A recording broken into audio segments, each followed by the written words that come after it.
기사를 보면 초등학교 6학년이 거의 뭐 최연소 뭐 투약자라고 제가 기사를 봤는데 12살 정도니까 정말로 심각한 상황인 것 같습니다.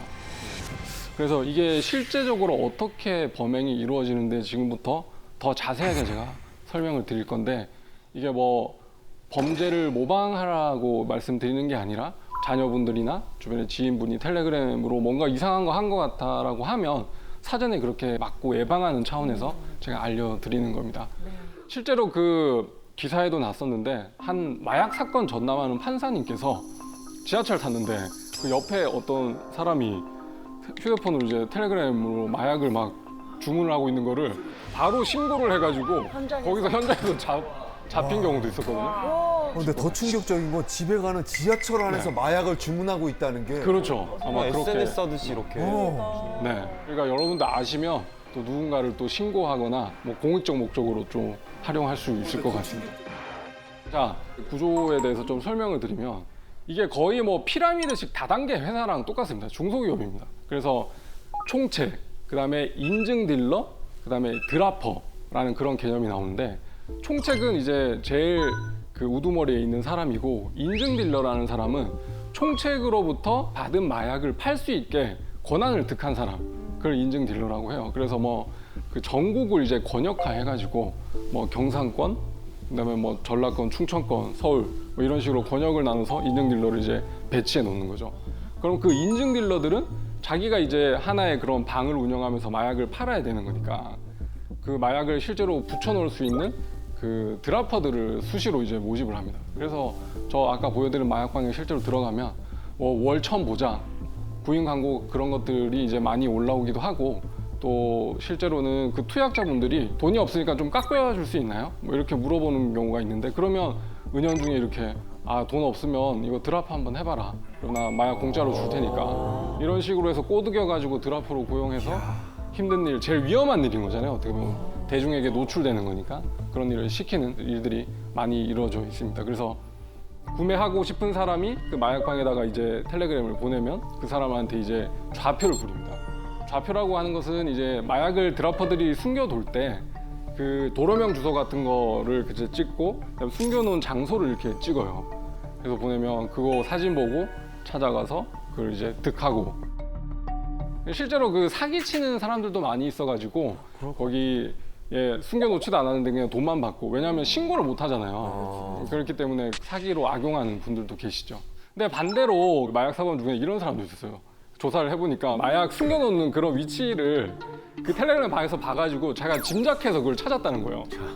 물론 뭐 거짓말일 수도 있겠지만 충분히 그럴 수 있다는 생각이 들었습니다. 네. 진짜 그럴 수 있겠다.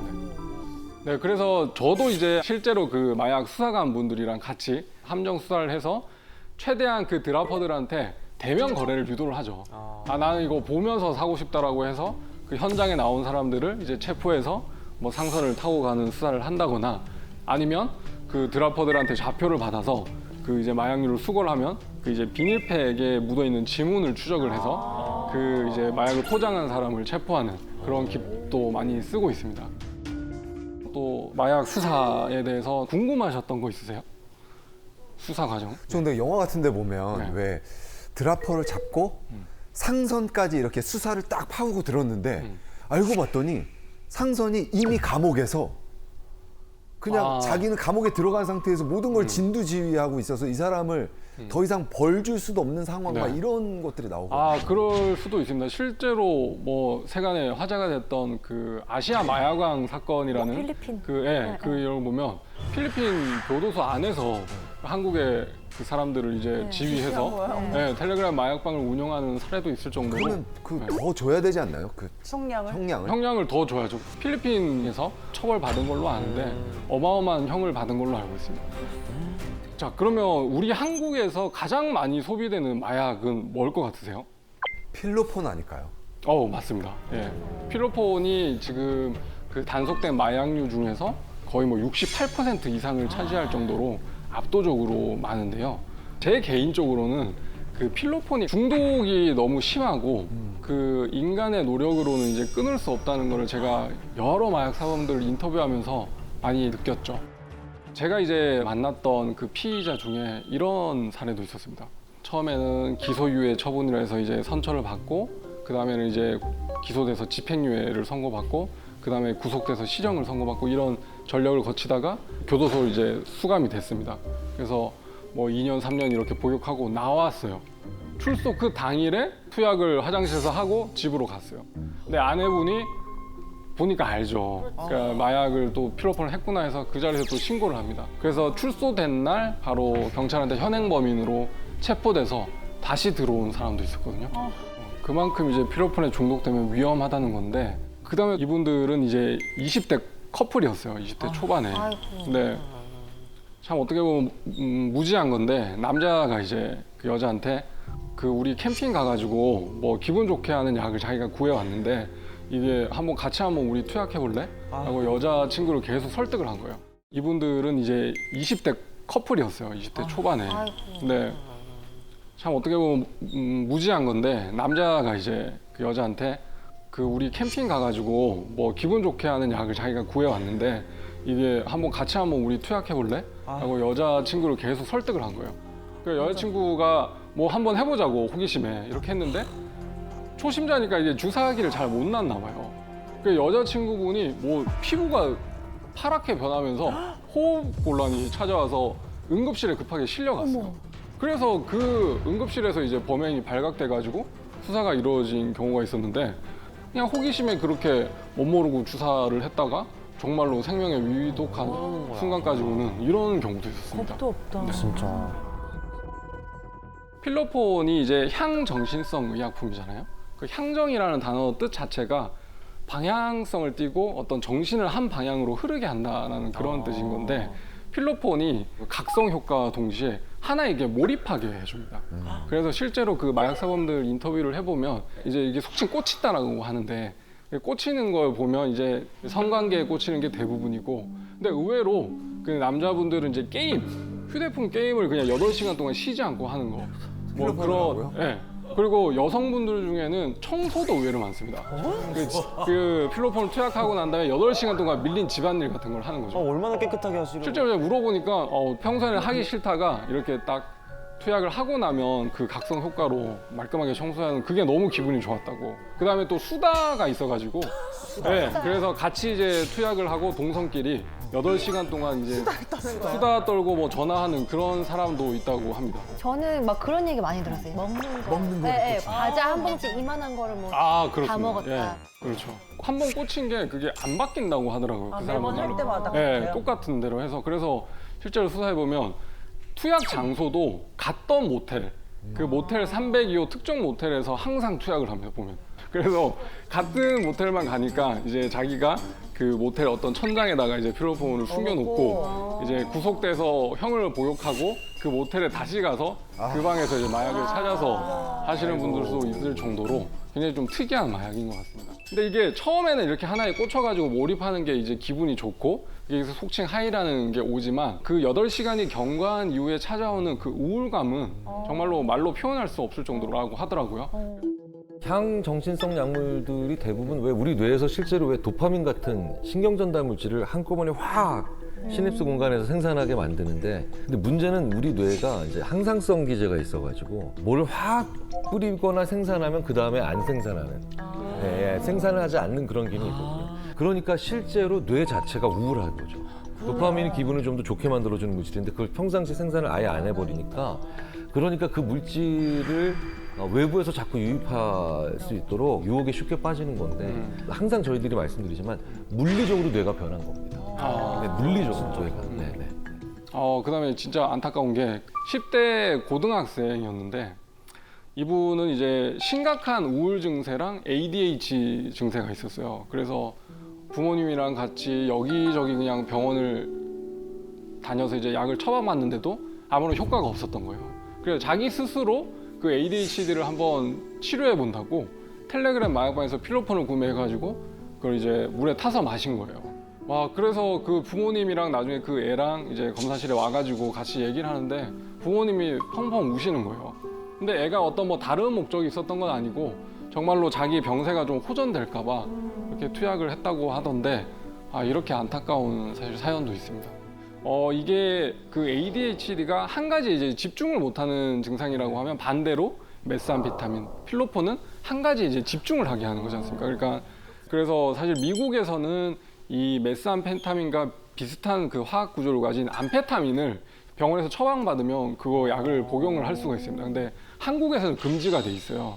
그래서 그 해외에 유학하는 학생들이 이제 비행기 타고 이제 그 약을 들고 오다가 암페타민 밀수로 이제 입건이 되는 경우도 있어요. 그래서 그럴 땐 어떻게 돼요? 그러니까 어떻게 해야 돼? 그렇게 되면 이제 미국에서 병원에서 처방받은 내역을 이제 검사실에 제출을 하면 그런 걸 잘 참작을 해서 중형으로 이제 처벌하지는 않습니다. 그럼 그 암페타민은 중독성이 없어요? 있죠. 그래서 미국 사회에서도 공부 잘하는 약이라는 그런 약으로 암페타민을 손쉽게 처방하는 거에 대해서 굉장히 경각심을 가져야 한다고 하는 목소리도 있다고 합니다. 네. 그럼 여러분이 생각하시기에 가장 위험한 마약은 뭐라고 생각하세요? 제 주위에 외국인 친구가 있는데 우리나라 분들보다 마약에 대해서 많이 접하는 그렇죠. 경우가 많잖아요. 그래서 그때 친구가 말한 게 펜타닐 같은 거는 진짜 위험하다. 위험하죠. 네. 굉장히 강력한 마약성 진통제거든요. 펜타닐 같은 경우에는 헤로인이라는 마약의 100배에 달할 정도로 얼마나 이제 그 강력한지 그게 처방이 패치 형태로 돼요. 그래서 아플 때마다 뭐 허리 쪽이나 뭐 이런 데다 붙이는 거거든요. 아주 작은 패치를. 피부를 통해서 서서히 흡수되게 할 정도로 강력한 마약인데 이제 그 펜타닐 이제 사용하는 친구들은 그걸 이제 가늘게 잘라서 불에 태워서 발생하는 연기를 이제 흡입하는 방식으로 투약을 하게 됩니다. 이게 한때 한국에서 이제 미국에서 유학한 그런 20대 래퍼들 사이에서 유행처럼 번졌고 래퍼를 꿈꾸는 그런 20대 청소년들 사이에서 이제 더 청년들 사이에서 문제가 됐었죠. 음원 막 수십 개 낼 정도로 유명한 래퍼인데 이제 제가 검사실에서 조사를 한번 해봤었는데 주변에서 이렇게 안 하는 사람이 없으니까 이게 죄의식 없이 이렇게 투약을 했다고 하는데 근데 이게 특징이 펜타닐은 이게 커뮤니티가 형성돼 있다 보니까 주변에 이렇게 나눠줘요. 그래서 그 사람한테 공짜로 친구들한테 나눠주거나 아니면 공짜로 줬다가 뭐 고마우니까 돈을 받았어요. 그러면 이게 펜타닐, 뭐 수수나 매매, 판매 범행으로 처벌될 수가 있는데 이 판매 범행이 마약류 관리에 관한 법률에 따라서 무기징역 또는 징역 5년 이상의 처벌에 그 법정형이 규정돼 있어서 벌금형이 없어요. 어떻게 보면 사형 빼고는 살인죄랑 이제 법정형이 똑같은 건데 그 정도로 중하게 처벌받기 때문에 주변 사람한테 나눠주는 것도 굉장히 경계를 하셔야 됩니다. 이 펜타닐 수사를 하다 보면 이게 그 사람들 커뮤니티 내에서는 잘 뚫리는 병원이 있는 거예요. 그래서 얘들아 이 병원 가면 이거 묻지도 않고 따지도 않고 그냥 처방해 주니까 그 병원 가. 그래서 그 의사분한테 면을 트고 심지어 이제 전화로 선생님 그때 저 그 처방받았던 환자인데 처방전 택배로 혹시 받을 수 있을까요? 해서 택배로 보내주기도 하고 그래서 그런 의사분들도 수사 대상에 올라서 처벌될 수도 있다는 거 그런 것도 굉장히 이 펜타닐의 특징입니다. 이 펜타닐 뭐 투약해서 중독되는 것도 위험하지만 주변 사람한테 나눠주는 것도 굉장히 경계를 하셔야 됩니다. 그리고 마약류 통합관리 시스템이라는 그런 단속 시스템이 있거든요. 이게 뭐냐면 병원에서 이제 의사분들이 그 진통 목적으로 이제 향정신성 의약품, 뭐 프로포폴 같은 거를 이제 처방하고 그 사용량과 재고량을 거의 뭐 실시간으로 이렇게 마약류 통합관리 시스템에다가 기재를 잘 해야 됩니다. 그러면 그 시작처에서 그 자료를 이제 모니터링을 하거든요. 그래서 그 배우 사건 같은 경우에도 누군가 이름을 딱 특정해가지고 조사한 게 아니라 어떤 사람이 병원을 단기간에 여러 군데 이제 옮기면서 이제 투약을 하는 패턴이 발견이 되니까 이제 식약처에서 수사기관에 수사 의뢰를 한 겁니다. 이거 약간 좀 마약류 통합관리 시스템이 굉장히 잘 되어 있습니다. 실제로 제가 수사했던 사례 중에 이 졸피뎀에 좀 중독된 분들이 있어요. 졸피뎀이 뭐냐면 이제 수면제인데 이것도 이제 향정신성 의약품이거든요. 졸피뎀을 이제 하나를 먹으면 바로 잠이 드는데 이분은 이제 그 내성이 생겨가지고 한 번에 뭐 6, 7알을 뭐 먹어야 이제 잠이 들 정도로 중독이 됐던 거예요. 근데 병원에서 어쨌든 처방받아서 사야 되는데 그게 마약류 관리 시스템상 이 사람이 직전에 언제 어디서 어느 병원에서 몇 알을 처방받았는지 알 수가 있으니까 처방을 안 해주는 거예요. 그러니까 주변의 지인의 어떤 주민등록번호 이런 걸 도용을 해가지고 졸피뎀을 이제 처방을 받았던 거예요. 그래서 그 사람도 결국엔 처벌을 받았던 그런 사례도 있습니다. 처방을 받아야 돼서 하는 거면 본인이 아파서 그거를 치료 목적으로 처방을 받는 거잖아요. 그렇죠. 아니, 못 먹으면 못 잔다는데 그럼 그럼에도 불구하고 처벌을 해야 되는 거예요? 그러니까 그 사람은 이제 졸피뎀을 처방받아서 복용한 것보다는 이제 다른 사람의 인적 사항을 도용했다는 그 부분의 범죄로 처벌을 받았습니다. 이건 어떻게 보면 적법하게 처방받은 것이 아니기 때문에 그건 또 졸피뎀 투약으로 처벌을 받게 되는 거죠.